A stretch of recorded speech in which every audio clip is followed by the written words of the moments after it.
আজকে আচ্ছা, আজকে আমরা শিখবো হচ্ছে বা পড়াশোনা করবো আজকে হচ্ছে বিশ্বগ্রাম নিয়ে। বিশ্বগ্রামের ধারণা অর্থাৎ কনসেপ্ট অফ গ্লোবাল ভিলেজ আমরা গতদিন ক্লাস করছি। তো গতকালকের ক্লাসে আমি তোমাদের যে নোটগুলো করতে বলেছিলাম সবাই নোট করো নাই, ঠিক আছে? শুধুমাত্র আমি একজনের নোট পাইছি আর বাকিগুলার নোট পাই নাই। এভাবে করলে তোমাদের পড়াশোনা হবে না, তোমাদেরই লস বেশি হবে। হ্যাঁ, তো তোমরা আর যাই করো, ঠিক আছে, দয়া করে নোটটা কিন্তু অবশ্যই করবা, ঠিক আছে? এটা তোমাদের ভালোর জন্য তোমরা নোটটা করবা, এটা হচ্ছে কথা। তো চলো, বিশ্বগ্রামের ধারণা। আধুনিক যোগাযোগ ব্যবস্থার উন্নতি এবং দ্রুত যোগাযোগ সুবিধার ফলে পৃথিবী ছোট হয়ে আসছে। আমরা এখন অতি অল্প সময়ের মধ্যেই পৃথিবীর কোথায় কি ঘটছে তাৎক্ষণিকভাবে জানতে পারি।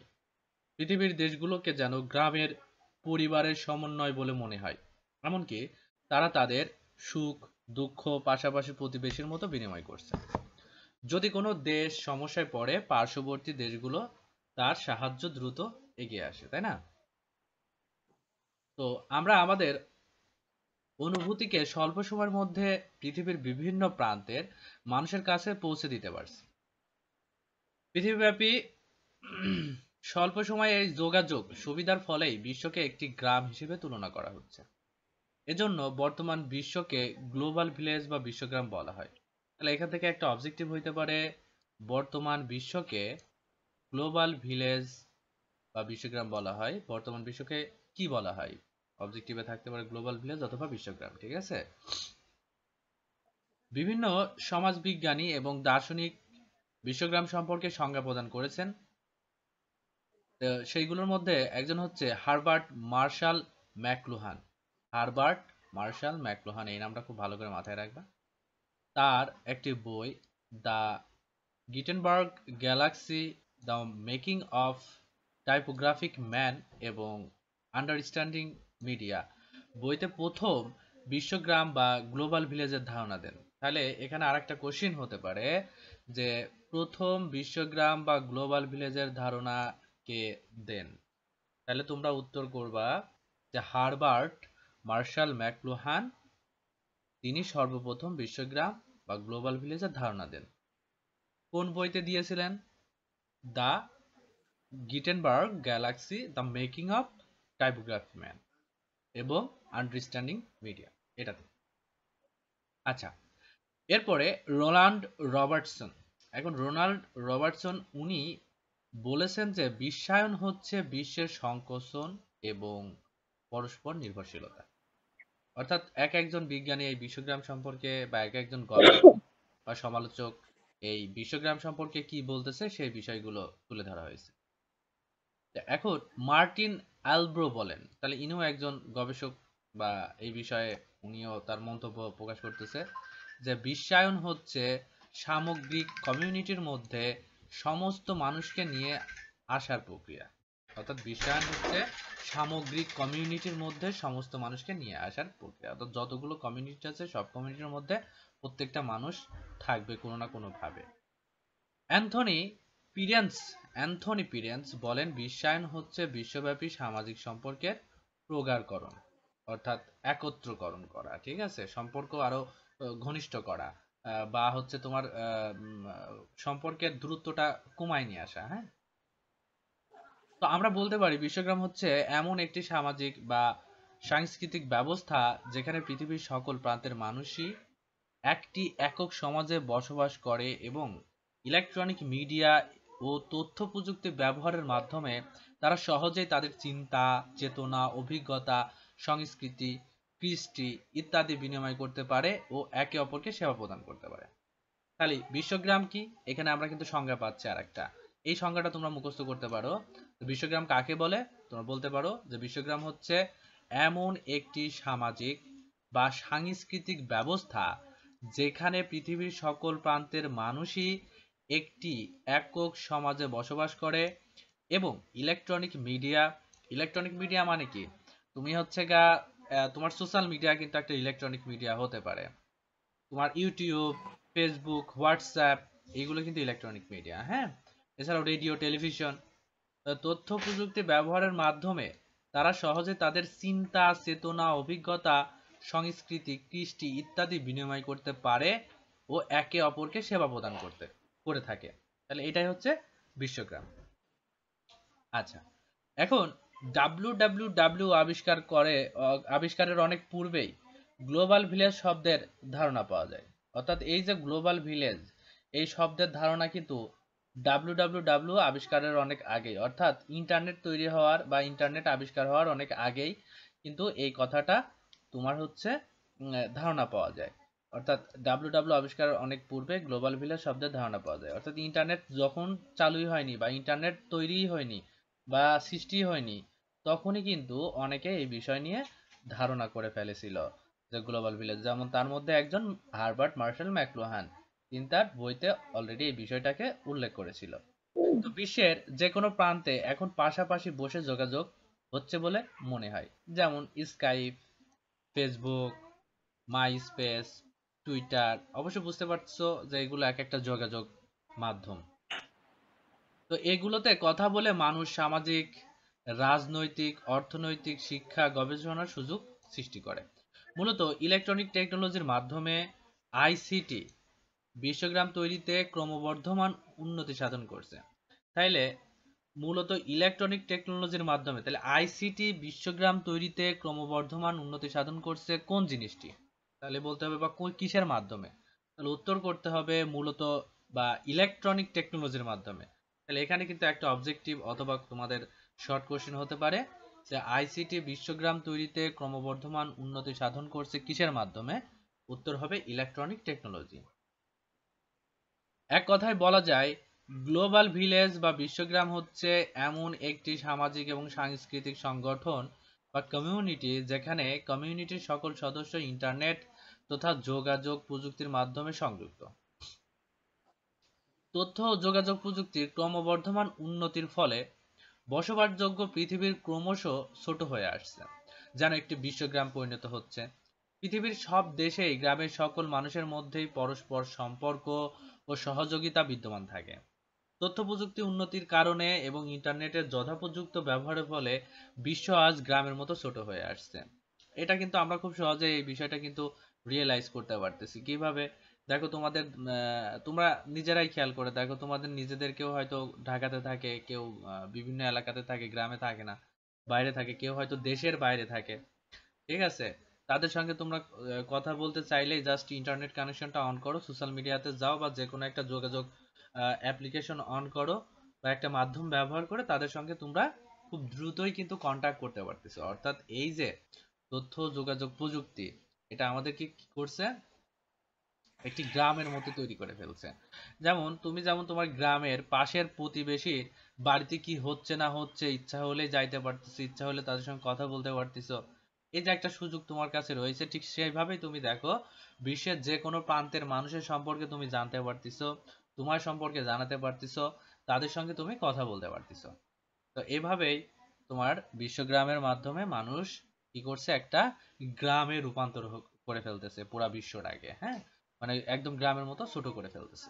আচ্ছা, তো অক্সফোর্ড আমেরিকান ডিকশনারি অনুযায়ী গ্লোবাল ভিলেজের একটি সংজ্ঞা দিচ্ছে। সেই সংজ্ঞাটা হচ্ছে the world considered a single community linked by telecommunication. তাহলে এই যে এইটাও কিন্তু একটা অবজেক্টিভ বা শর্ট কোশ্চেন হইতে পারে, এভাবে প্রশ্ন হইতে পারে অক্সফোর্ড আমেরিকান ডিকশনারি অনুযায়ী গ্লোবাল ভিলেজের সংজ্ঞা দাও। তখন কিন্তু তোমাদের বলতে হবে the world considered a single community linked by telecommunication. আচ্ছা, উইকিপিডিয়া এমন একটি উদ্ধৃত অনুযায়ী গ্লোবাল ভিলেজ হচ্ছে, অর্থাৎ উইকিপিডিয়াও কিন্তু বলতেছে যে গ্লোবাল ভিলেজ কি, সেটা কিন্তু সে বলতেছে the global village is the sociological and cultural structure. অর্থাৎ গ্লোবাল ভিলেজটা হচ্ছে তোমার সামাজিক এবং সাংস্কৃতিক একটি সংগঠন বা গঠন, ঠিক আছে, বা কাঠামো। তো বিশ্বগ্রাম প্রতিষ্ঠা উপাদান সমূহ, এখন তুমি বিশ্বগ্রামের যে তুমি যে সুযোগ সুবিধা ভোগ করতেছো বা বিশ্বগ্রামের মাধ্যমে যে তুমি এই বিশ্বটাকে যে ছোট করে ফেলতেছো, সংক্ষিপ্ত করে ফেলতেছো, এটা কিসের মাধ্যমে করতেছো, তাই না? বা কোন কোন উপাদানের মাধ্যমে করতেছো, সেই বিষয়গুলো আমরা জানবো।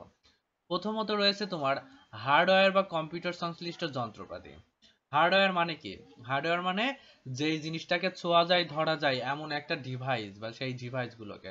কম্পিউটারের মাউস ধরা যায়, কিবোর্ড ধরে টিপ দিয়ে তুমি টাইপিং করে তুমি হচ্ছে গা টেক্সট লিখতে পারতেছো, ঠিক আছে? অর্থাৎ হার্ডওয়্যার এমন একটা জিনিস যেটা হচ্ছে ফিজিক্যাল বা তোমার সরাসরি দেখা যায় ধরা যায়। প্রোগ্রাম সমূহ বা সফটওয়্যার, প্রোগ্রামটা হচ্ছে ছোঁয়া যায় না, অর্থাৎ এটা কম্পিউটারের মধ্যে তোমার প্রোগ্রামিং করা থাকে। তো প্রোগ্রাম সফটওয়্যার ব্যক্তিবর্গের সক্ষমতা। এখন প্রোগ্রাম সমূহ বা সফটওয়্যার কথা যদি আমি বলি, এখন ধরো কম্পিউটারে তোমার একটা অ্যাপ্লিকেশন আছে, সেই অ্যাপ্লিকেশনটা হচ্ছে ফেসবুক মেসেঞ্জার। ধরো ফেসবুক মেসেঞ্জার তোমার কাছে আছে। এখন এই যে ফেসবুক মেসেঞ্জারটাই হচ্ছে তোমার একটা সফটওয়্যার, কম্পিউটারটা হচ্ছে একটা হার্ডওয়্যার। বোঝা গেছে? এই মাউস কিবোর্ড হচ্ছে কম্পিউটার সংশ্লিষ্ট যন্ত্রপাতি। আচ্ছা, এখন বলা হচ্ছে ব্যক্তিবর্গের সক্ষমতা। প্রোগ্রাম সমূহ বা সফটওয়্যার কি জিনিস সেটা বুঝলাম, যে ফেসবুক অ্যাপ, মেসেঞ্জার অ্যাপ এইগুলা, হ্যাঁ। এখন ব্যক্তিবর্গের সক্ষমতা বলতেছে। এখন ব্যক্তিবর্গের সক্ষমতা কি? এখন ধরো একজন কৃষক যিনি কখনোই পড়াশোনা করেননি, কখনোই কোনো ফোন চালাননি। এখন তুমি তার কাছে যাই যদি স্মার্টফোন দিয়ে বলো যে আপনি মেসেঞ্জারে অমুককে কল দেন, উনি কি কল দিতে পারবে? কখনোই তিনি কিন্তু কল দিতে পারবে না। অর্থাৎ ব্যক্তিবর্গের কি থাকতে হবে? সক্ষমতা থাকতে হবে। তোমার কাছে কম্পিউটার বা স্মার্টফোন আছে, তোমার ফোনের মধ্যে অ্যাপ্লিকেশন আছে, সমস্যা নাই। কিন্তু যদি তুমি এইটা চালাতে সক্ষম না হও, তাহলে তুমি গ্লোবাল ভিলেজের মতো তুমি সুযোগ সুবিধা পাবা না, বা তুমি পুরো বিশ্বটাকে হাতের মুঠোয় আনতে পারবা না। ঠিক আছে? অবশ্যই তোমাকে তোমার সক্ষমতা থাকতে হবে। ডেটা বা ইনফরমেশন, এরপরে রয়েছে ডেটা বা ইনফরমেশন। অর্থাৎ তথ্য যদি তোমার কাছে না থাকে তাহলে তুমি কিভাবে গ্লোবাল ভিলেজের অংশ হতে পারো না। কেন হতে পারো না? যেমন তুমি তুমি একটা কাজ করতেছো, সেটার ইনফরমেশন তুমি সোশ্যাল মিডিয়াতে পোস্ট করতেছো, সারা বিশ্বের মানুষ দেখতেছে, সারা বিশ্বের মানুষ কি করতেছে? সে সোশ্যাল মিডিয়াতে পোস্ট করতেছে, ঠিক আছে? আর তুমি সেটা দেখতেছো। অর্থাৎ এক একটা পোস্ট, এক একটা ডকুমেন্ট, এক একটা তথ্য, এই ডকুমেন্ট এগুলো সবগুলোই কি এক একটা ডেটা। তোমার একটা পিকচারও কিন্তু একটা ডেটা। বোঝা গেছে? এরপরে ইন্টারনেট সংযুক্ততা, অর্থাৎ তোমার কাছে সব আছে, হার্ডওয়্যার আছে, প্রোগ্রাম আছে, তুমি ব্যক্তি সক্ষম আছো, সফটওয়্যার চালনায় পারদর্শী, ডেটা বা ইনফরমেশন বা তথ্য তোমার কাছে আছে পর্যাপ্ত, কিন্তু তোমার কাছে ইন্টারনেট সংযুক্ততা নেই। তখন কিন্তু তুমি কোনোভাবেই এই গ্লোবাল ভিলেজের যে তোমার হচ্ছে সুযোগ সুবিধা সেটা গ্রহণ করতে পারতেছো না। ঠিক আছে? বা গ্লোবাল ভিলেজের অন্তর্ভুক্ত তুমি হচ্ছ না। ঠিক আছে? তো এখন হার্ডওয়্যার বা কম্পিউটার সংশ্লিষ্ট যন্ত্রপাতি সম্পর্কে এখানে দেখো আমাদের কিছু উদাহরণ বলতেছে। হার্ডওয়্যার বলতে কম্পিউটারের সমস্ত ফিজিক্যাল ইলেকট্রনিক কম্পোনেন্ট বোঝায়, যেটা বললাম আর কি। হার্ডওয়্যার বলতে কম্পিউটারের সমস্ত ফিজিক্যাল ইলেকট্রনিক কম্পোনেন্ট বোঝায়, যেমন বিভিন্ন যন্ত্রাংশ, বিভিন্ন printed circuit board, display, printer ইত্যাদি। ঠিক আছে? এখন বিশ্বগ্রামে যে কোনো ধরনের যোগাযোগ ও তথ্য আদান প্রদানের জন্য একটি ব্যবহৃত হয়। এছাড়াও কম্পিউটারের সাথে মোবাইল ফোন, হ্যাঁ আমরা এইগুলো তো আপাতত চিনব। Mobile phone, smartphone, audio video recorder, webcam, satellite, radio, television ইত্যাদি কিন্তু হার্ডওয়্যারের অন্তর্ভুক্ত, আমি যেটা তোমাদের আগেই বলেছি। এখন প্রোগ্রাম সমূহ বা সফটওয়্যার জিনিসটা কি? ঠিক আছে? কম্পিউটারকে কর্মোপযোগী করার জন্য, কম্পিউটার দ্বারা কোনো সমস্যা সমাধানের জন্য ব্যবহৃত প্রোগ্রাম সমূহকে সফটওয়্যার বলে। বিশ্বকাম প্রতিষ্ঠার জন্য হার্ডওয়্যারের পাশাপাশি কিন্তু সফটওয়্যার প্রয়োজন। সফটওয়্যার মধ্যে রয়েছে বিভিন্ন ধরনের অপারেটিং সিস্টেম। আচ্ছা, এই অপারেটিং সিস্টেমের মধ্যে যেমন আছে ব্রাউজিং সফটওয়্যার, কমিউনিকেটিং সফটওয়্যার। এই যে আমি যে তোমাদের ফেসবুক বা ফেসবুক মেসেঞ্জার অ্যাপ্লিকেশন বললাম, এটা কিন্তু কমিউনিকেশন সফটওয়্যার, হ্যাঁ। তারপর হচ্ছে ব্রাউজিং সফটওয়্যার। ব্রাউজিং সফটওয়্যার কোনটা? তোমাদের ফোনে দেখবা গুগল ক্রোম লেখা আছে বা ক্রোম লেখা আছে, ফায়ারফক্স লেখা আছে, অপেরা মিনি লেখা আছে, ঠিক আছে, বা ব্রাউজার লেখা আছে। এইগুলোকে তোমার বলা হয় ব্রাউজার সফটওয়্যার, অর্থাৎ যেটার মধ্যে তুমি হচ্ছে বিভিন্ন ওয়েবসাইট ব্রাউজ করবা। ঠিক আছে? এখন এরপর রয়েছে ব্যক্তিবর্গের সক্ষমতা, যেটা আমি আগে বলেছি যে বিশ্বগ্রাম উপাদানের মধ্যে ব্যক্তিবর্গের সক্ষমতা অন্যতম। আইসিটি নির্ভর বিশ্বগ্রাম তৈরির জন্য মানুষের সক্ষমতা অত্যাবশ্যক। ডেটা বা ইনফরমেশন, ডেটা বা উপাত্ত হলো তথ্যের উপাদান। ডেটা হচ্ছে তথ্যের মৌলিক ধারণা, যা সাজালে বা প্রক্রিয়াকরণের মাধ্যমে তথ্য বা ইনফরমেশন তৈরি হয়। এটি অঙ্ক, বর্ণনা, টেক্সট, ইমেজ, অডিও ভিডিও, এমনকি গ্রাফও হতে পারে। বিশ্বগ্রাম প্রতিষ্ঠায় ডেটা প্রসেসিং করে মানুষের কল্যাণে তথ্যে পরিণত করা হয়। বিশ্বগ্রাম সৃষ্টিতে ডেটা আদান প্রদানের অধিক গুরুত্ব ভূমিকা পালন করে। এখন দেখো যে আমরা এই যে বিশ্বগ্রাম সৃষ্টি করতেছি বা তৈরি করতেছি কিভাবে। বিশ্বগ্রাম তৈরি, যেমন আমি তোমাদের আগে উদাহরণ দিচ্ছি, তুমি তোমার প্রতিবেশী সমস্ত খবর তুমি কিন্তু জানতেছো, দেখতেছো, কথা বলতেছো, তোমারটা সে জানতেছে, শুনতেছে। অর্থাৎ কি প্রত্যেকটাই যে কথাবার্তা শোনা জানা এগুলো তো তথ্য, তাই না? ঠিক সেম ভাবে মনে করো আমেরিকান একটা মানুষের চলাফেরা কি রকম, তাদের লাইফ স্টাইল কি রকম, তারা কিন্তু তোমার বিভিন্ন সোশ্যাল মিডিয়াতে শেয়ার করে। দেখো আমরা কিন্তু এই তোমার হচ্ছে আমেরিকান বা হচ্ছে ইউরোপিয়ান অনেক স্টাইল ফলো করি, ঠিক আছে, তাই না? আমরা টি শার্ট ইউজ করি। আমাদের যদি বলি যে আমাদের বেঙ্গলি যে সংস্কৃতি বা আমাদের বাঙালি যে সংস্কৃতির পোশাক, সেটার মধ্যে কিন্তু তোমার ফতুয়া আসে, পাঞ্জাবি আসে, লুঙ্গি আসে, গামছা আসে। কিন্তু আমরা এইগুলো পরে কিন্তু আমরা অফিস আদালত করি না, তাই না? এই দেখো আমরা কিন্তু তাদের সংস্পর্শে আসতে পেরেছি তোমার হচ্ছে কি গ্লোবাল ভিলেজের মাধ্যমে, ঠিক আছে, বা বিশ্বগ্রামের মাধ্যমে তাদের সংস্পর্শে আসতে পেরেছি। আমরা বিভিন্ন টেলিভিশন, সোশ্যাল মিডিয়াতে তারা অফিস করে কিভাবে, তারা কি ড্রেস আপ করে, এগুলো দেখে আমরা ইনফ্লুয়েন্স হয়েছি। তারপরে কিন্তু আমরা আমাদের অফিসে অফিসিয়াল পোশাক পরে যাই বা ফর্মাল ড্রেস আপ করে তারপরে যাই। আমরা কিন্তু লুঙ্গি, পাঞ্জাবি, ফতুয়া, গামছা এগুলো পরে যাই না, তাই না?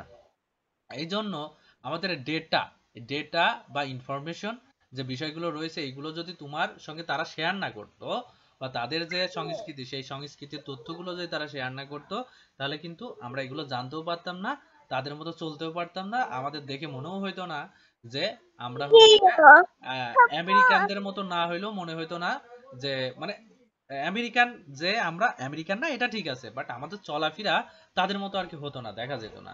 দেখতে মনে হতো যে হ্যাঁ সবাইকে একই রকম লাগতো, তাই না? দেখো একজন শিক্ষককে দেখলে চেনা যায় ইনি শিক্ষক, সচরাচর বোঝা যায়।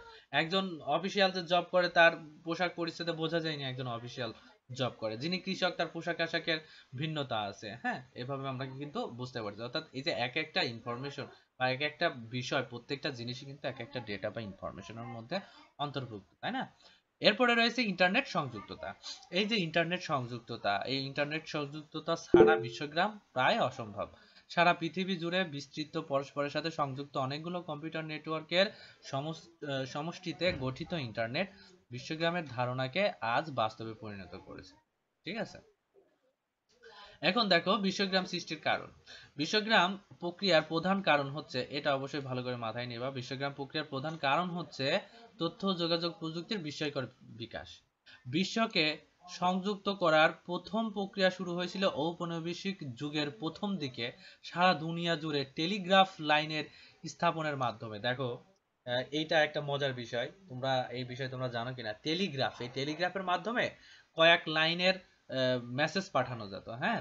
মেসেজটা কিরকম, যেমন ধরো ইমার্জেন্সি, মানে একটা সময় ছিল অনেক আগে, তুমি যদি 2000 সালের আগের কথা চিন্তা করো, ঠিক আছে, তাহলেই তুমি বুঝতে পারবা যে ঢাকাতে কেউ আছে, তাকে একটা ইনফরমেশন দিতে গেলে, ঠিক আছে, তোমার এই ইসের থেকে, তোমার এলাকা থেকে বাসে হোক বা কোনো গাড়ি ঘোড়াতে ঢাকা যেতে হবে, তাকে ইনফরমেশন দিতে হবে, অথবা চিঠি লিখতে হবে, চিঠি যেতে যেতে 2-3 দিন সময় লেগে যেত, হ্যাঁ।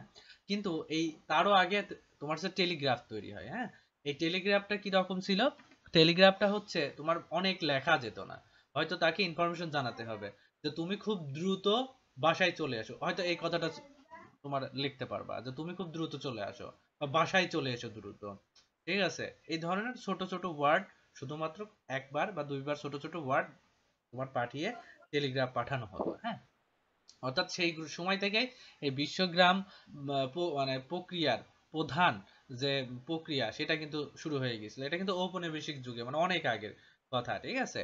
বিংশ শতাব্দীর মাঝামাঝি সময়ে কম্পিউটারের উদ্ভাবন ঘটে। কত শতাব্দীর মাঝামাঝি? বিংশ শতাব্দীর মাঝে কম্পিউটার উদ্ভাবন ঘটে মাঝামাঝি সময়ে। 1969 সালে মার্কিন যুক্তরাষ্ট্রের প্রতিরক্ষা দপ্তরের উদ্যোগে আরপানেট, কি এটা অবশ্যই মাথায় রাখবা, আরপানেট নামক প্রজেক্টের মাধ্যমে শুরু হয় ইন্টারনেট।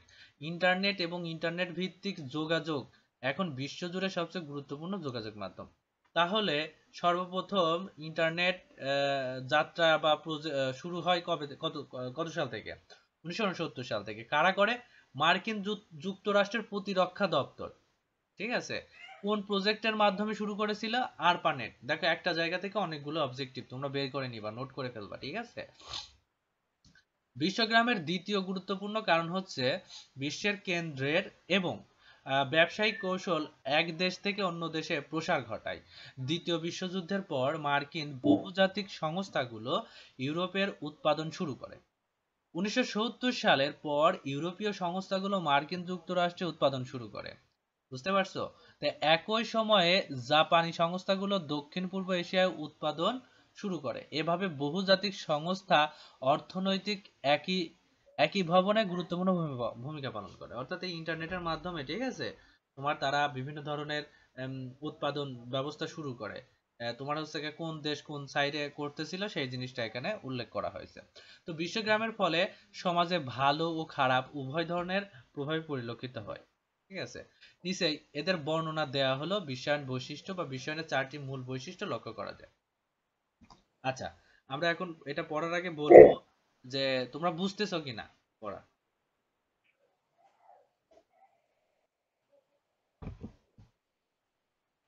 কথা বলো, তোমরা কি তোমরা কি পড়া? বুঝতেছি। আচ্ছা আচ্ছা, ঠিক আছে।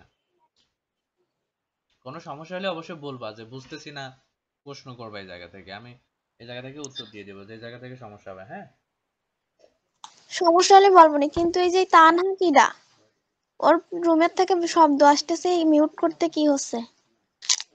ওকে, মিউট করে দাও। তানহা, তুমি যেই হও, কোনো কারণবশত হয়তো উম, হ্যাঁ হ্যাঁ, আবার কথা বলার দরকার হলে মাইকটা একটু অন করে নিবা, ঠিক আছে? তানহা সম্ভবত কে হতে পারে, আই এম নট শিওর। আচ্ছা, এখানে তাসমি আছে, অনন্যা আছে, শারমিন নাকি এটা, নাকি আছে অন্তরা? আচ্ছা, তানহা কে, একটু রিপ্লে করো। ভাইয়া আমি অন্তরা। আচ্ছা ঠিক আছে। তো অন্তরা, পড়া বুঝতেছিস? মোটামুটি।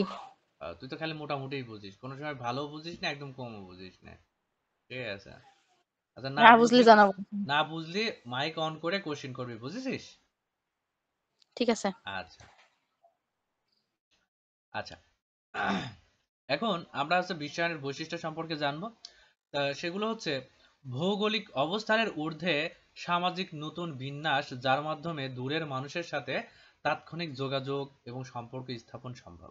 অর্থাৎ ভৌগোলিক অবস্থানের ঊর্ধ্বে, ভৌগোলিক অবস্থান মানে কি? অর্থাৎ একজন রয়েছে সেই আমেরিকাতে, আর একজন রয়েছে বাংলাদেশে, অর্থাৎ পৃথিবীর এই প্রান্ত আর ওই প্রান্ত ধরতে পারো। ঠিক আছে, অনেকেই বলে না যে বাংলাদেশের মাঝখানে গর্ত করতে করতে করতে যদি ওই পাশে চলে যাওয়া যায় তাহলে তুমি আমেরিকাতে যাই পৌঁছাবা, ঠিক আছে, বলে না? ওই ওই রকমই আর কি। তাহলে এইরকম যদি বিষয়টা চিন্তা করো, তার মানে কি পৃথিবীর এক প্রান্ত থেকে অন্য প্রান্ত যত দূরেই হোক, দেখো খুব অল্প সময়ের মধ্যে কিন্তু আমরা যোগাযোগ স্থাপন করতে পারি, কথা বলতে পারি, কন্ট্যাক্ট করতে পারতেছি, শুধুমাত্র এই বিশ্বায়নের মাধ্যমে বা বিশ্বগ্রামের মাধ্যমে, বা বিশ্বগ্রামের একটা ফলাফল এটা। এই সামাজিক সম্পর্কের মধ্যে ক্ষমতার নতুন বিন্যাসও তৈরি হয়েছে। আচ্ছা, অর্থাৎ এই সামাজিক সম্পর্কের মধ্যে ক্ষমতার নতুন বিন্যাসও তৈরি হয়েছে। বিশ্বব্যাপী সামাজিক সম্পর্কের এবং বিনিময়ের ব্যাপ্তি, গভীরতা, গতি এবং প্রভাব ক্রমাগত বৃদ্ধি পাচ্ছে। আচ্ছা, এই কথাটার কিন্তু বিরাট একটা ইফেক্টিভ একটা কথা, তোমরা বুঝেছো কিনা? এখানে বলা হচ্ছে বিশ্বব্যাপী সামাজিক সম্পর্ক। দেখো এই তোমার হচ্ছে এই আমরা হচ্ছে গিয়ে এই সোশ্যাল মিডিয়াতে সংযুক্ত হওয়ার ফলে আমরা বিভিন্ন দেশের মানুষের সঙ্গে সংযুক্ত হচ্ছি, তাদের কথাবার্তা সম্পর্কে আমরা জানতে পারতেছি, আমাদের কথাবার্তা সম্পর্কে তাদেরকে জানাতে পারতেছি, তাদের ট্রেডিশনাল বা তাদের সাংস্কৃতিক ঐতিহ্য সম্পর্কে আমরা জানতে পারতেছি, আমরা আমাদের মধ্যে ধারণ করতেছি, আমাদের সংস্কৃতি অনেকে হয়তো ধারণ করতেছে। ঠিক আছে, তো এই বিষয়টা ক্রমাগতই বৃদ্ধি পাচ্ছে। ঠিক আছে, দেখো আজ থেকে 20 বছর আগে বাংলাদেশের মানুষের চলাচল কিরকম ছিল, কি ধরনের পোশাক পরিচ্ছদ পরতো, আর এখন কি ধরনের পোশাক পরিচ্ছদ পরে, তোমরা যদি একটু গুগলে সার্চ করো যে 19 শতকের মানুষ কি ধরনের জিন্স প্যান্ট পরতো, তোমরা দেখলে একদম হাসতে হাসতে মানে অস্থির হয়ে যাবা, পেটের নাড়ি ব্যথা হয়ে যাবে। হ্যাঁ হ্যাঁ, তারা এই সময় এটা আসলে ওই সময় ওইটা ছিল ট্রেন্ড তাদের। হ্যাঁ, তা আসলে এইভাবে আমরা কি হচ্ছে, আমাদের একটা ব্যাপক প্রভাব পড়তেছে এই জিনিসের উপরে। এই শুধুমাত্র বিশ্বায়নের ফলে আমরা নতুন কিছু শিখতে পারতেছি, নতুন কিছু জানতে পারতেছি। তারপরে রয়েছে নতুন, আচ্ছা, এরপরে রয়েছে হচ্ছে নতুন নেটওয়ার্ক এবং যোগাযোগ গ্রন্থি সৃষ্টি হচ্ছে। অনেক সমাজবিজ্ঞানী একে জ্ঞান ভিত্তিক সমাজ ব্যবস্থা বলে অভিহিত করছে। যদিও পশ্চিমা দেশসমূহ এর উৎপত্তি, তথাপি এটি ক্রমশ যোগাযোগ নেটওয়ার্কের মাধ্যমে সারা বিশ্বে ছড়িয়ে পড়ছে। ঠিক আছে, আচ্ছা এরপরে তোমার হচ্ছে বিশ্বায়ন কোনো একমুখী প্রক্রিয়া নয়। বিশ্বায়ন কি? কোনো একমুখী প্রক্রিয়া নয়, দুটি বিপরীত বা অনেকের মতে তোমার হচ্ছে এটা দ্বান্দ্বিক প্রক্রিয়া, মানে অর্থাৎ হচ্ছে দ্বন্দ্ব। ঠিক আছে, এর সাথে জড়িত।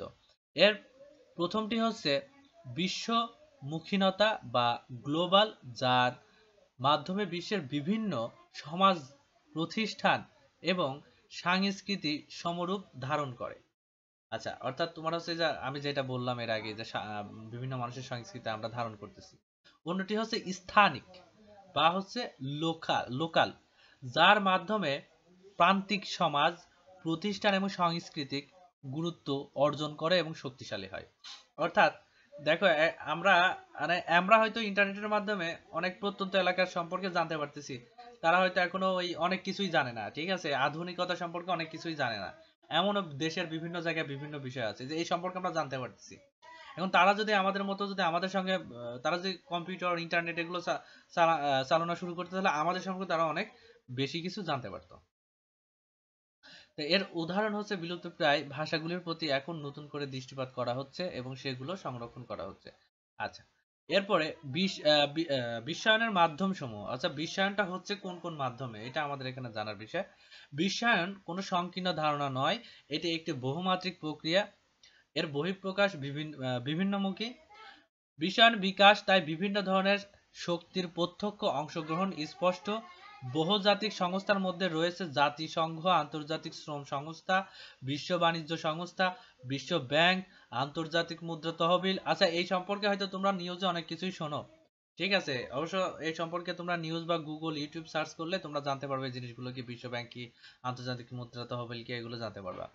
এসব সংস্থা বিশ্ব অর্থনৈতিক সম্প্রসারণ পালন করছে ব্যাপক ভূমিকা। তথ্য প্রযুক্তির বিকাশ বিশ্ব যাতায়াত ও যোগাযোগ ব্যবস্থার পরিবর্তনে বিশ্বের সভ্যতা ও জনসমাজের পারস্পরিক নৈকট্য সুদৃঢ় করছে। আর এসবের ফলে বিশ্বায়ন প্রক্রিয়া হয়েছে ত্বরান্বিত। আচ্ছা, এরপরে বিশ্বায়নের এরপরে হচ্ছে আমরা পড়বো হচ্ছে বিশ্বায়নের ইতিবাচক সম্ভাবনা। মানে এর একটা কি ইতিবাচক সম্ভাবনাগুলো আমরা জানবো। বিশ্বায়ন মানব জাতির প্রয়োজনেই উদ্ভূত এবং ব্যাপক ভিত্তিক প্রত্যয়। কালের বিবর্তনে মানুষের রুচি, মানসিকতার ব্যাপক পরিবর্তন সূচিত হয়েছে। মানুষের চাহিদা ও ব্যাপক বৃদ্ধি পেয়েছে বহুলভাবে। আর এই চাহিদা পূরণ কোনো এক ক্ষুদ্র জনসমাজের পক্ষে সম্ভব নয়। বিশেষ করে স্বল্পোন্নত দেশগুলো, যেমন আমাদের দেশ, যেখানে সম্পদের তুলনায় চাহিদা অনেক বেশি, তাদের বাধ্য হয়েই বিশ্বায়নের অঙ্গীভূত হতে হচ্ছে। তাছাড়া পশ্চিমা বিশ্বের উন্নত কলাকৌশল ও প্রযুক্তির বিকাশ ঘটিয়ে এসব দেশও তাদের সহযোগী ভাবতে পারছে। দ্বিতীয় বিশ্বযুদ্ধের পর থেকেই আন্তর্জাতিক পরিবহন ও যোগাযোগ ব্যয় প্রায় হ্রাস জাতীয় মানে যোগাযোগ ব্যয় হ্রাস পাইছে। জাতীয় ও আন্তর্জাতিক সমৃদ্ধি এবং বৈশ্বিক নেটওয়ার্ক বৃদ্ধির ক্ষেত্রে বিশ্বায়ন গুরুত্বপূর্ণ ভূমিকা পালন করছে। বৈশ্বিক উৎপাদন বৃদ্ধির সাথে সাথে আন্তর্জাতিক বাণিজ্য এবং পুঁজি প্রবাহ ব্যাপক হয়েছে। তাই এই দৃষ্টিকোণ থেকে বলা যায় ঊনবিংশ শতাব্দী ও বিংশ শতাব্দী এশিয়া, আফ্রিকা ও ল্যাটিন আমেরিকার দেশগুলোর জন্য বিশ্বায়ন অর্থনৈতিক প্রবৃদ্ধির ক্ষেত্রে গুরুত্বপূর্ণ পরিবর্তন নিয়ে আসবে। এর প্রমাণ গত 4 দশক এশিয়া দেশগুলোর বিশ্ববাজারে তাদের পণ্য বিক্রি করে ব্যাপক প্রবৃদ্ধি অর্জন করেছে। এখন বিষয়টা হচ্ছে কি, আমরা এই বিশ্বায়ন ইতিবাচক সম্ভাবনা এখানে যেটা বললাম সেটা হচ্ছে এই যে বিশ্বায়নের মাধ্যমে আমরা এক একটা দেশের সঙ্গে আমরা সংযুক্ত হতে পেরেছি। কোন দেশে কি ধরনের উৎপাদন হয়, কোন দেশে কোন জিনিসের চাহিদা। ঠিক আছে, আমাদের দেশে যেমন একটা জিনিস বেশি উৎপাদন হয় এবং সেটা অনেক এক্সপোর্ট হয়, সেটা তোমরা কি বলতে পারবো কোন জিনিসটা বেশি এক্সপোর্ট হয় ব্যাপকভাবে? সেটা হচ্ছে আমাদের পোশাক শিল্প। হ্যাঁ, আমাদের পোশাক শিল্প এটা কিন্তু ব্যাপকভাবে উৎপাদন হয় এবং ব্যাপকভাবে তোমার বাইরে এক্সপোর্ট হয়। অর্থাৎ যে দেশে আমাদের এই পোশাকের প্রচুর চাহিদা, এই বিশ্বায়ন যদি না থাকতো, এর যোগাযোগ ব্যবস্থা যদি না থাকতো, তারা কিন্তু জানতে পারতো না, তাই না? তারা জানছে, আমাদের থেকে প্রোডাক্ট নিচ্ছে, আমরা বিক্রি করতে পারতেছি। ঠিক আছে, আমরা বেনিফিশিয়াল হচ্ছি, আমরা প্রফিট অর্জন করতেছি। ঠিক সেম ভাবে আমরা কিন্তু স্মার্টফোন তেমন তৈরি করতে পারি না। হ্যাঁ, আছে কিছু কিছু ফ্যাক্টরি আছে, তা আমাদের স্মার্টফোন দরকার, আমরা ঠিক ওই রকম বিভিন্ন দেশ থেকে স্মার্টফোন নিয়ে আসতেছে আমাদের দেশে। তো এইরকম, ঠিক আছে, আমরা যদি না জানতাম তাহলে তো এভাবে হইতো না, তাই না? তো এগুলো সব বিশ্বায়নের মাধ্যমে হয়েছে। এখন সংক্ষেপে বিশ্বায়নের ইতিবাচক সম্ভাবনা সমূহ হলো, মানে আমরা একটু জানবো বিশ্বায়নের ইতিবাচক বিষয়। সেটা হচ্ছে যে কোনো স্থানের সাথে তাৎক্ষণিক ও কার্যকর যোগাযোগ সম্ভব। এটা তোমরা বুঝতেছো হয়তো, আর ভেঙে বোঝানোর প্রয়োজন নেই, এত সময় যা চিল্লাপাল্লা করে আসছি। কম খরচে বিশ্বের যে কোনো প্রান্তের লোকের সাথে যোগাযোগ করা সম্ভব। মনুষ্য শক্তির অপচয় রোধ, কাজের দক্ষতা ও গতি বৃদ্ধি পেয়েছে, ব্যবসা বাণিজ্যের প্রসার ঘটেছে এবং লেনদেন সহজতর হয়েছে। শিক্ষা ব্যবস্থার শিক্ষা গ্রহণ ও প্রদান সহজতর হয়েছে এবং বিভিন্ন গবেষণার ফলাফল সহজে জানা যাচ্ছে। এই যে বিষয়টা, হ্যাঁ, শিক্ষা ব্যবস্থায় শিক্ষা গ্রহণ ও প্রদান সহজতর হয়েছে এবং বিভিন্ন গবেষণার ফলাফল জানা যাচ্ছে। দেখো, ওই আমেরিকাতে কেউ একজন গবেষণা করছে, গবেষণা করে একটা নতুন কিছু আবিষ্কার করছে, আমরা বাংলাদেশ থেকে জানতে পারতেছি। এটা যদি বিশ্বায়ন না থাকতো বা বিশ্বগ্রাম না হইতো তাহলে কিন্তু আমরা জানতে পারতাম না। তারপরে তোমার হচ্ছে মনে করো যে চীন চীন একটা নতুন কিছু আবিষ্কার করেছে, তারা নকল করাতে অনেক পারদর্শী, তারা মনে করছে একটা জিনিস নকল করতে পারতেছে, ঠিক আছে, আমরা সেটা জানতে পারতেছি কিন্তু এই বিশ্বায়নের মাধ্যমে। মানুষের স্বাস্থ্য ও উন্নত চিকিৎসা পাওয়া সহজতর হয়েছে। এই যে আমরা সামনে এসে এই বিষয়ে আমরা আরো জানবো, সামনে যাই টেলিমেডিসিন সহ এইসব বিষয় যখন আমরা সামনে পড়বো তখন বুঝতে পারবো যে এই যে বিশ্বায়নের মাধ্যমে মানুষের স্বাস্থ্য উন্নত চিকিৎসা পাওয়া কিভাবে সহজতর হয়েছে। মানব সম্পদ উন্নয়ন ও সকল ব্যবস্থাপনার খরচ কমে আসছে, জীবনযাত্রার মান উন্নয়ন হয়েছে, আউটসোর্সিং এর মাধ্যমে ঘরে বসে বৈদেশিক মুদ্রা অর্জন করা যাচ্ছে, যে কোনো তথ্য ইন্টারনেট পাওয়া সম্ভব, তথ্য লাইনে সরি অনলাইনে লাইব্রেরি, অনলাইনে ইউনিভার্সিটি, ইবুক, অনলাইন পেপার প্রভৃতি সুবিধা ভোগ করা যাচ্ছে। অর্থাৎ আমরা অনলাইনে ইচ্ছা করলে বই পড়তে পারতেছি, নিউজ পড়তে পারতেছি, আমাদের ওই কালকে নিউজ আসবে সেই পত্রিকা আমার এখানে আসবে সেই পত্রিকা পড়তে হবে এরকম হচ্ছে না, ঠিক আছে, বা প্রয়োজন হচ্ছে না, ঠিক আছে। আমরা ইচ্ছা করলে আমরা স্মার্টফোনটা চালু করব, ইন্টারনেট কানেকশন বের করে আমরা নিউজ ওয়েবসাইটগুলোতে প্রবেশ করলে আমরা নিউজগুলো দেখতে পারতেছি। সারা পৃথিবীর হাতের মুঠোয় এসেছে, সারা পৃথিবী কোথায় এসেছে বলো? সারা পৃথিবী হচ্ছে হাতের মুঠোয় চলে এসেছে। বিশ্বায়নের নেতিবাচক সম্ভাবনা, এবার আমরা নেতিবাচক সম্ভাবনা পড়বো, ঠিক আছে। গ্লোবালাইজেশন বা বিশ্বায়ন নয়া ঔপনিবেশিকবাদের একটি প্রক্রিয়া বা অর্থনৈতিক কৌশল। ঔপনিবেশিক ঔপনিবেশিকদের সরি ঔপনিবেশিক উপনিবেশবাদের যুগ শেষ হলেও এখনো চলছে বিশ্ব নয়া উপনিবেশ ও সাম্রাজ্যবাদের লগ্নিপুঁজি যুগ। যাক, এই কথা মাথার উপর দিয়ে অনেকেরই গেল, মাথার নেওয়ার দরকার নাই। সেদিনকার সাম্রাজ্যবাদী শক্তি আজ আর সৈন্য সমস্ত নিয়ে দেশ দখল করে শাসন ও শোষণ করে না। অর্থাৎ এখন দেখো আগের মতো ওই মানে যুদ্ধ লেগেই থাকতো আগে, ঠিক আছে, তার জন্য ধরো প্রথম বিশ্বযুদ্ধ হইলো, দ্বিতীয় বিশ্বযুদ্ধ হইলো, ঠিক আছে, কিন্তু এখন দেখো মানুষ কিন্তু বা বিভিন্ন দেশের সঙ্গে যুদ্ধ করে না কিন্তু, ঠিক আছে, তারা হচ্ছে কোল্ড ওয়ার চালায়, স্নায়ু যুদ্ধ চালায়। অর্থাৎ তোমার হচ্ছে যেটাকে আসানে মানে আসানে ফাইট করা, মানে এক কথায় চোখের সামনে কেউ কোনো যুদ্ধ দেখতেছে না কিন্তু প্রকৃতপক্ষে তাদের মধ্যে কোনো না কোনো যুদ্ধ হচ্ছে, অর্থনৈতিক যুদ্ধ, একটা প্রোডাক্ট নিয়ে হইতে পারে, ঠিক আছে, বিভিন্ন ধরনের প্রোডাক্ট হইতে পারে। যে হ্যাঁ, আমেরিকার সঙ্গে চায়নার সমস্যা আছে, আমেরিকা আইফোন প্রচুর পরিমাণে আইফোন জেনারেট করতেছে, বড় একটা পুরা বিশ্বে হাইপ তুলতেছে, চায়না হয়তো ওয়াওয়ে আবিষ্কার করে ওয়াওয়ে ফোনটাকে হাওয়াই ফোন যেটাকে বলে, তোমরা বুঝবা না ওই ওয়াওয়ে বলে, হাওয়াই ফোনটাকে তোমার হচ্ছে ব্যাপকভাবে উন্নয়ন সাধন করতেছে। ওরা হচ্ছে গা আইফোন করতেছে, চায়নারা তোমার হচ্ছে শাওমি, রেডমি, এই ধরনের বিভিন্ন রিয়েলমি ব্র্যান্ড গুলো দিয়ে তোমার হচ্ছে গা বাজার দখল করার চেষ্টা করতেছে। এটা কিন্তু একটা যুদ্ধ, আমরা চোখের সামনে দেখতেছি এটা ব্যবসা, কিন্তু এইটা কিন্তু একটা যুদ্ধ, ঠিক আছে। এগুলো কিন্তু গ্লোবালাইজেশনের জন্যই কিন্তু এই জিনিসটার একটা ভালো দিক হয়ে উঠেছে, যে এখন আর রক্তক্ষয়ী কোনো যুদ্ধ হয় না, এখন মনে করো স্নায়ু যুদ্ধ হয়। এগুলো গ্লোবালাইজেশনের মাধ্যমেই হয়েছে। যাই হোক, নেতিবাচক আরো অনেক বিষয় আছে, তোমরা এটা পড়ে নিবা, আমি তোমাদের নোট দিয়ে দিব। আমি এখানে এই কয়েকটা পয়েন্ট আছে, পয়েন্টগুলো তোমাদের হচ্ছে কি আমি তুলে ধরি, ঠিক আছে। এখানে ইন্টারনেট প্রযুক্তির ফলে অনেক ক্ষেত্রে তথ্যের গোপনীয়তা থাকছে না, অর্থাৎ তথ্য চুরি হয়ে যাচ্ছে, এটা কিন্তু একটা বিরাট সমস্যা। সাইবার আক্রমণ বাড়ছে। এই যে সাইবার আক্রমণ বাড়ছে, এই জিনিসটা যদি তোমাদের উদাহরণ দিই, বাংলাদেশ ব্যাংক থেকে কিন্তু কিছুদিন আগেও তোমার অনেকগুলা টাকা কিন্তু লুট হয়ে গিয়েছে সাইবার আক্রমণের মাধ্যমে, ঠিক আছে, বা টাকা চুরি হয়ে গিয়েছে। তারপরে ই কমার্স হুমকির সম্মুখীন হচ্ছে, ই কমার্স হুমকির সম্মুখীন হচ্ছে। ই কমার্স হুমকির সম্মুখীন হচ্ছে কিভাবে? তোমার হচ্ছে গা, মানে এটার বিভিন্ন ভাবে হইতে পারে। মানুষ ই কমার্সে বিভিন্ন প্রোডাক্ট কিনা বেচা শুরু করে দিচ্ছে, ঠিক আছে, তোমার হচ্ছে এবং এই ই কমার্সের করতে পারতেছে ঘরে বসে, কিন্তু এর মধ্যে অনেকেই কি করতেছে, তোমার ভুয়া প্রোডাক্ট দিয়ে দিচ্ছে, ঠিক আছে, হয়তো প্রোডাক্ট কাগজ সব ব্র্যান্ডিং ঠিকই আছে, ভিতর থেকে প্রোডাক্টটা বের করে অন্য নর্মাল কোয়ালিটি খারাপ প্রোডাক্ট দিয়ে দিচ্ছে। এগুলো একটা তোমার হচ্ছে গিয়ে হুমকির সম্মুখীন হচ্ছে। ইন্টারনেটের ফলে সবকিছু সহজলভ্য হওয়া, খুব সমাজে সামাজিক অবক্ষয়ের সৃষ্টি হচ্ছে। সবল ও দুর্বলদের ব্যবধান বাড়ছে। অর্থাৎ সবল ও দুর্বলদের ব্যবধান মানে কি, দেখো, যারা ইন্টারনেটের সঙ্গে থাকছে, বিভিন্ন ইনফরমেশন বের করে নিতে পারতেছে এবং সেই অনুযায়ী কাজ করতে পারছে, তারা কিন্তু বড় হতেই থাকতেছে। আবার একটা পর্যায়ে পার্সন যারা এর মানে অন্য দিক ব্যবহার করছে, যেমন একজন মানুষ সোশ্যাল মিডিয়া ইউজ করতেছে বিভিন্ন মানুষের অভিজ্ঞতা অর্জন করার জন্য। যেমন কেউ লিঙ্কডইনের কথা আমি যদি বলি, সব থেকে মানে প্রফেশনাল একটা প্ল্যাটফর্ম, যেখানে বিভিন্ন মানুষ তাদের বিভিন্ন প্রফেশন নিয়ে কথা বলে। ওখান থেকে মানুষ মোটিভেট হচ্ছে, নিজেকে পরিবর্তন করতেছে। আর একজন হয়তো কি করতেছে না, ওই কে কি ধরনের ভিডিও বানাচ্ছে, কি কি ধরনের পোস্ট করছে, এইটা দেখার জন্য যাচ্ছে। সারাদিন ওই অমুক একটা পোস্ট করবে, আমি লাইক দিব। ওই অমুক একটা হচ্ছে কি আজকে তোমার কাপল ভিডিও ছাড়বে, কাপল ব্লগ ছাড়বে, কাপল ব্লগ দেখবো, ঠিক আছে, ওটাকে লাইক করতে হবে। ওই এরা কিন্তু সবসময় পিছনেই থেকে যাবে, এরা দুর্বলই থেকে যাবে, এরা কিন্তু আগাইতে পারবে না, ঠিক আছে। এই জন্য তোমার হচ্ছে এটার যদি সঠিক ব্যবহার তোমরা করতে পারো, তাহলে ভালো কিছু করতে পারবা, সফল হইতে পারো, তো বড় হইতেই থাকবা। আর যদি এটার সঠিক ব্যবহার না করতে পারো, তাহলে তোমাদের ক্ষতি হবে বেশি। তো ডিজিটাল ডিভাইড দ্রুত বাড়ছে ও অদক্ষরা কর্ম হারাচ্ছে। অর্থাৎ ডিজিটাল ডিভাইড দ্রুত বাড়ছে। ডিজিটাল ডিভাইড মানে তোমার হচ্ছে এই যে দ্রুততা, ঠিক আছে, এই দ্রুততা বাড়তেছে এবং আরো বিভিন্ন ধরনের ঘটনা ঘটতেছে।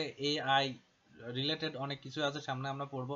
আর্টিফিশিয়াল ইন্টেলিজেন্স এর মাধ্যমে তোমার বিভিন্ন ধরনের ডিজাইন বা বিভিন্ন কিছু করে ফেলা দিয়ে যাচ্ছে, যেটা হচ্ছে একটা সময় মানুষ করতো, ঠিক আছে, বা অনেক একটু অদক্ষ দেখলে তাকে ছাঁটাই করে দিচ্ছে কাজ থেকে, বলতেছে না আমি এআই দিয়ে করে নিব, ঠিক আছে। এই ধরনের অনেক ব্যাপার স্যাপার ঘটতেছে। বিশ্বায়নের অবাধ প্রতিযোগিতায় স্বল্পোন্নত দেশগুলো অর্থনৈতিক ভবিষ্যৎ অনেকটাই অন্ধকারচ্ছন্ন, যেমন আমাদের দেশ, ঠিক আছে। আচ্ছা, বিশ্বগ্রাম ধারণা সংশ্লিষ্ট প্রধান উপাদান সমূহ, মানে এত সময় আমরা কিছু পড়ে আসলাম, আর এখন পড়বো হচ্ছে প্রধান উপাদান, মানে যে উপাদানগুলো অবশ্যই লাগবে আমাদের এই বিশ্বগ্রাম তৈরি করতে, ঠিক আছে। সেটা হচ্ছে যোগাযোগ। সর্বপ্রথম লাগবে কি? যোগাযোগ। এটা অবশ্যই মাথায় রাখতে হবে, যোগাযোগ। আকাশ, আকাশ পথে, জলপথে এবং সড়ক পরিবহনের ক্ষেত্রে কম্পিউটার ব্যবহৃত হচ্ছে। কথা মাথায় রেখো। কিভাবে আকাশ পথে কিভাবে কম্পিউটার ব্যবহৃত হচ্ছে, কোন বিমান কোন সময় কোন রুটে চলবে না চলবে এ বিষয়ে, এবং সবসময় কন্টাক্ট থাকতেছে। জলপথে মানে জাহাজ, জাহাজ গভীর সমুদ্রে চলে যাচ্ছে, কিন্তু তোমার কি হচ্ছে, কম্পিউটারের সঙ্গে সংযুক্ত থাকতেছে, ফলে কিন্তু রাস্তা হারাচ্ছে না। সড়ক পরিবহনে ট্রাফিক যে ট্রাফিক যে ইগুলো আছে না, রাস্তায় যে কি যেন বলে, ট্রাফিক কন্ট্রোল থাকে না, এইগুলো কিন্তু কম্পিউটারের মাধ্যমে তোমার হচ্ছে গিয়ে ব্যবহৃত, মানে কম্পিউটারের মাধ্যমে এগুলো ব্যবহার করা হয় বা পরিচালনা করা হয়। রেলওয়ে, সড়ক পরিবহন বিভিন্ন পর্যায়ে, যেমন টাইম টেবিল তৈরি, আসন সংরক্ষণ করা, কোনো ট্রেন কোন ট্র্যাকে যাবে তার নির্ধারণ, ট্রাফিক ব্যবস্থা নিয়ন্ত্রণ ইত্যাদি কাজে কম্পিউটার ব্যবহার করা হয়। তোমরা নিজেরাও জানো যে এখন আমরা ইচ্ছা করলেই কিন্তু, আমি মনে করো যে আগামী শুক্রবারের দিন আমি ঢাকা যাব, আমি এখন চাইলে কিন্তু ওই ঘরে বসে আমি একটা টিকিট কেটে বসে থাকতে পারতেছি। আমার ওই যাই টিকিট কাটা লাগছে না, আমার টিকিটটা মোবাইলে থাকছে, টিটি আমার কাছে আসলে আমি মোবাইল থেকে দেখাই দিলে পরে কিন্তু হয়ে যাচ্ছে, অথবা আমি প্রিন্ট করে ফটোকপি করে নিয়ে যা তাকে দেখালে হয়ে যাচ্ছে। বুঝতে পারছো? কম্পিউটারের মাধ্যমে পরিচালিত ট্রাফিক লাইন সকল সড়কের সাথে সমন্বয় রেখে যানবাহন নিয়ন্ত্রণ করে। ব্লুটুথ, ওয়াইফাই ও জিপিআরএস পদ্ধতিতে গাড়ির গতি নিয়ন্ত্রণ করা যায়। আমাদের দেশের রেলওয়ে টিকিট ব্যবস্থা এবং কিছু বাস কোম্পানি টিকেটিং এবং সিট রিজার্ভেশন ইন্টারনেট দ্বারা নিয়ন্ত্রিত হচ্ছে, যে বিষয়টা বললাম আর কি। রেডিও, টেলিভিশন বিভিন্ন তথ্য সম্প্রচার করে যোগাযোগ ব্যবস্থার মানকে উন্নত করতে সাহায্য করছে। Fax, teleprinter, computer electronic mail ব্যবহার করে পৃথিবীর এক প্রান্ত থেকে অন্য প্রান্তে টেক্সট মেসেজ, ভয়েস মেসেজ অতি স্বল্প সময় এবং অল্প খরচে প্রেরণ করা সম্ভব হচ্ছে। Telephone, mobile phone, teleconferencing, video conferencing ব্যবহার করে আমরা নিজেদের মধ্যে সরাসরি অনুভূতি বিনিময় করতে পারছি, যা যোগাযোগ মাধ্যমে বিপ্লব এনে দিয়েছে। আমরা ইন্টারনেট বুলেটিন বোর্ডের সাহায্যে কোনো তথ্য খুব সহজে বিনিময় করতে পারছি। আচ্ছা, ইন্টারনেট বুলেটিন বোর্ড এই সম্পর্কে তোমাদের কোনো ধারণা আছে? ইন্টারনেটের বুলেটিন বোর্ড,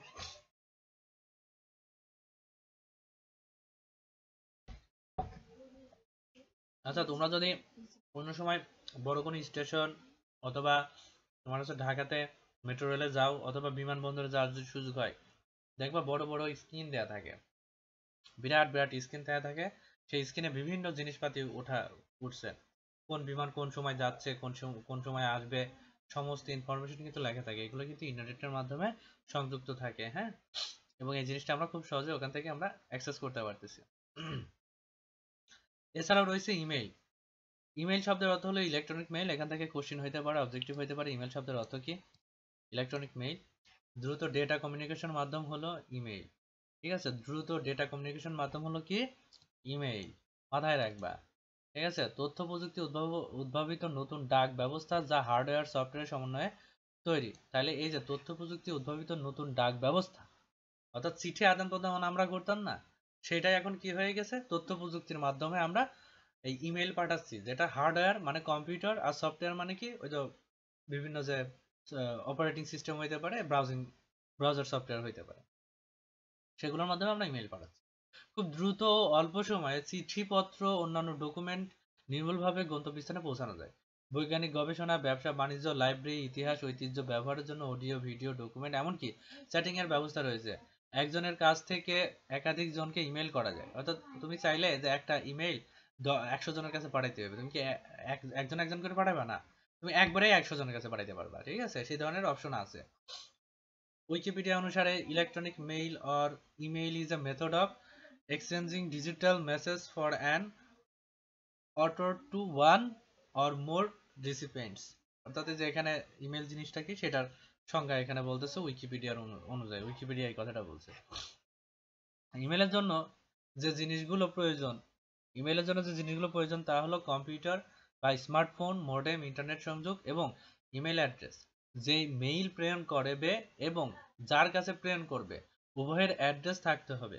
ইমেলের দুটি অংশ থাকে, প্রথম অংশে ব্যবহারকারীর পরিচিতি অর্থাৎ ইউজার আইডেন্টিটি এবং @এর পরে ডোমেন নেম।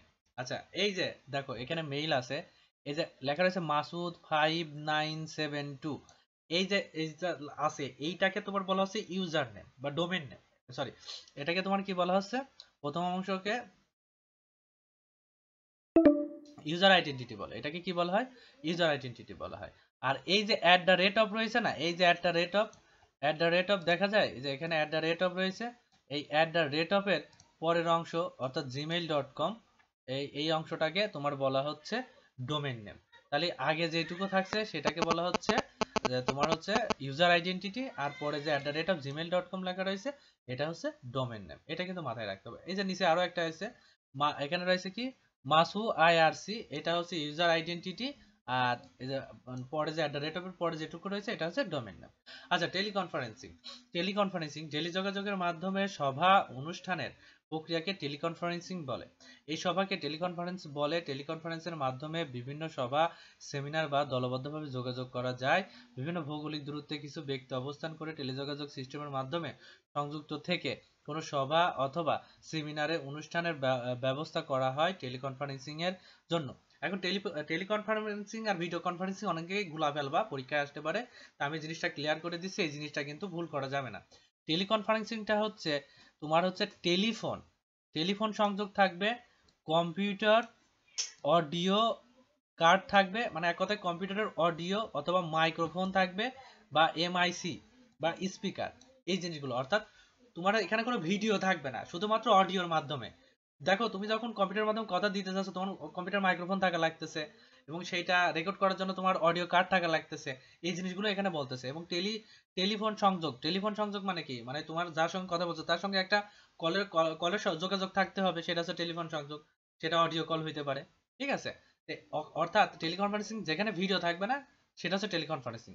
আর টেলিকনফারেন্সিং এর জন্য কোন কোন জিনিস লাগবে যে এখানে আছে, এগুলো তোমরা হচ্ছে নোট করে নিবা। আর ভিডিও কনফারেন্সিং কি ওই একই জিনিস দূরে বসে থেকেই সবাই করতে পারবে, শুধুমাত্র কি আগে যে জিনিসগুলো রয়েছে টেলিফোন সংযোগ বা ইন্টারনেট সংযোগ, কম্পিউটারের সঙ্গে অডিও তো থাকাই লাগবে, সাথে ভিডিও মাস্ট, এবং মাইক্রোফোন এবং কি শোনার জন্য স্পিকার থাকা লাগবে, অর্থাৎ বক্স সাউন্ড বক্স থাকা লাগবে বা হেডফোন থাকা লাগবে। এটা হচ্ছে ভিডিও কনফারেন্সিং। বিষয়টা ক্লিয়ার কিনা? আচ্ছা, ভিডিও কনফারেন্সিং তোমরা তো বুঝেছো, এইগুলো তো আসলে এত খুলে বলার কিছু নাই, তোমরা হচ্ছে বিষয়টা পড়ে নোট করে নিবা। এরপর হচ্ছে রিজার্ভেশন সিস্টেম। কি রিজার্ভেশন সিস্টেম? যোগাযোগ আরো একটি মাধ্যম হলো রিজার্ভেশন সিস্টেম। ইন্টারনেটের সাহায্যে আমরা দূরবর্তী স্থানের থেকেও আসন সংরক্ষণ বা বুকিং দিতে পারি। আচ্ছা যাই হোক, এই বিষয়ে আমি তোমাদের জাস্ট আমি নিজে তোমাদের উদাহরণ দিই। মনে করো তোমরা হচ্ছে কক্সবাজারে যাবা, ঠিক আছে? কক্সবাজারে তোমরা ট্যুরে যেতে যাচ্ছ, তাহলে কক্সবাজারে তোমরা যেদিন যাবা সেই দিন কক্সবাজারে দেখে ঘুরে কি আবার ফিরতে পারবা? পারবা না। তাহলে কি করতে হবে? অবশ্যই ওখানে থাকতে হবে। এখন তোমার তো আর ওখানে কোনো আত্মীয় স্বজন নেই যে তুমি তার বাসায় যাই থাকবা, তাহলে অবশ্যই তোমার কি করতে হবে? তোমার অবশ্যই ওখানে থাকার জন্য তোমার রুম বুকিং করতে হবে। এখন তুমি যাওয়ার পরে ওখানে তো তোমার অনেক পর্যটক যায় পর্যটনের জন্য, ঠিক আছে? তুমি ওখানে যাই যে তুমি একটা রুম পাবা বা একটা ভালো হোটেলে যাই যে তুমি একটা ভালো রুম পাবা বা লঞ্চ পাবা, এইটা কিন্তু বলতে পারবা না, ঠিক আছে? এই জন্য কি করতে হয়? আগে থেকেই তোমার রিজার্ভ করে নিতে হয় রুম। আর এইগুলো কিসের মাধ্যমে করা যায়? এই ইন্টারনেটের মাধ্যমে ঘরে বসেই তুমি হচ্ছে কক্সবাজারে বিভিন্ন হোটেলের ওয়েবসাইট আছে, সেইগুলো থেকে তুমি কি করতে পারো? তাদের রুমগুলো বুকিং করে রাখতে পারো, ঠিক আছে? এইটাই হচ্ছে তোমার রিজার্ভেশন সিস্টেম। তারপর কর্মসংস্থান। এই গ্লোবাল ভিলেজের মাধ্যমে তোমার হচ্ছে কর্মসংস্থানের একটি ব্যাপক কর্মসংস্থানের সৃষ্টি হয়েছে। কিভাবে হয়েছে? এই ইন্টারনেট, তথ্য যোগাযোগ প্রযুক্তি বা গ্লোবালাইজেশন বা গ্লোবাল ভিলেজ যদি না থাকতো, ঠিক আছে, তাইলে আমরা এত এই যে অনলাইনে যারা ফ্রিল্যান্স করতেছে, অর্থাৎ ঘরে বসে থেকে আমেরিকার একজন ব্যক্তির ভিডিও এডিটিং করে দিচ্ছে, ঠিক আছে? হয়তো আমেরিকার একজন, তার একটা ডিজাইন লাগবে, তার একটা লোগো মেক করা লাগবে, তার জন্য কি করতেছে? তোমার হচ্ছে গিয়ে এই বাংলাদেশে বসে আমেরিকার ব্যক্তির কাজ করে দিচ্ছে। যদি এই ইন্টারনেট এইগুলো না থাকতো তাহলে কি করা সম্ভব হতো? হতো না। এছাড়াও তোমার হচ্ছে বিভিন্ন চাকরির পোর্টাল রয়েছে যেখান থেকে আমরা চাকরির সংবাদ জানতে পারি, যেমন হচ্ছে www.bdjobs.com। এইখান থেকে আমরা বিভিন্ন জব সম্পর্কে জানতে পারি এবং চাকরিতে আমরা এখান থেকে অ্যাপ্লাইও করতে পারি। তারপরে আমরা হচ্ছে আরো হচ্ছে নিউজ পেপার থেকে জানতে পারি, যে www.prothomalo.jobs.com, এই ওয়েবসাইট থেকে আমরা জানতে পারি। এছাড়া আমরা অনলাইনে যদি কাজ করতে চাই, ঠিক আছে, তাহলে আমরা odesk.com, ওডেস্ক এখন আপওয়ার্ক হয়ে গিয়েছে। তারপর রয়েছে হচ্ছে পিপুল পার আওয়ার, এইটা। এই যে freelancer.com, ফ্রিল্যান্সারে আমি মাঝে মাঝে নিজেও কাজ করি, ঠিক আছে? এইগুলোতে কি করা হয়? হচ্ছে কাজ করে কর্মসংস্থান করা হয়, মানে কর্মসংস্থান তৈরি করতেছে এই ওয়েবসাইটগুলো। এই ওয়েবসাইটগুলো কর্মসংস্থান কখনোই তৈরি করতে পারতো না যদি ইন্টারনেট, কম্পিউটার বা এই গ্লোবালাইজেশন বা এই গ্লোবাল ভিলেজ যদি না থাকতো, এর অস্তিত্ব যদি না থাকতো। তো তথ্য প্রযুক্তি ব্যবহারে নতুন নতুন চাকরি সৃষ্টি করছে, এই জিনিসটা আমরা মোটামুটি বুঝতেই পারছি।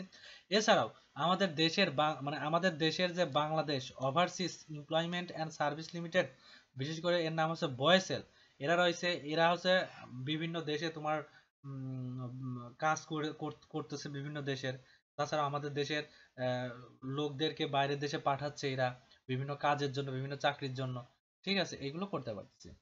এছাড়াও আমাদের শিক্ষাক্ষেত্রে কিন্তু ব্যাপক একটা পরিবর্তন ঘটতেছে এই গ্লোবালাইজেশনের জন্য।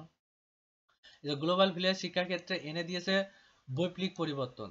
তথ্য যোগাযোগ প্রযুক্তি ব্যবহার করে পৃথিবীর দূর দূরান্তে বসে শিক্ষার্থীরা লাইব্রেরি, ভার্চুয়াল ক্যাম্পাস ইত্যাদি ব্যবহারের মাধ্যমে উপকৃত হচ্ছে। তাছাড়া তথ্য যোগাযোগ প্রযুক্তির ফলে শিক্ষাক্ষেত্রে পাঠ্য বিষয়, পাঠদান পদ্ধতি, শিক্ষকের পেশাদারি দক্ষতা উন্নয়ন করা সম্ভব। যাই হোক, এই বিষয়গুলো আমি আর এখন পড়াবো না, কারণ এই বিষয়গুলো তোমরা আপাতত অনেকটাই অবগত হয়ে গিয়েছো যে গ্লোবাল ভিলেজ বা এই বিশ্বায়ন, এই তথ্য যোগাযোগ প্রযুক্তি আমাদের কি কি ক্ষেত্রে পরিবর্তন ঘটিয়েছে তা আমরা কিন্তু দেখতে পারলাম।